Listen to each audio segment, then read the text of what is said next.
Phone ఎత్తేంటి?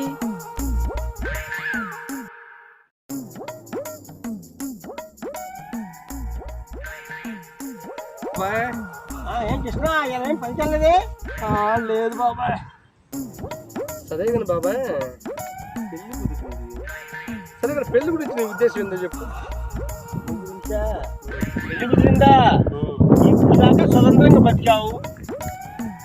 రేపు పెళ్ళైన తర్వాత సంవత్సరాల్లో వచ్చే సమస్యలతో ఉద్యమం చేస్తావు, ఇలా స్వతంత్రంగా బ్రతుకుతావు. నువ్వే తెలుసుకో.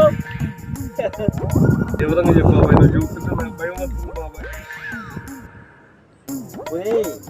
ఇష్టంగా పెళ్లి చేసుకొని భార్య పెట్టే బాధలు కష్టంగా బరాయిస్తూ ఉంటావు, లేక స్వతంత్రంగా ఉంటావు, నీ ఇష్టం రా.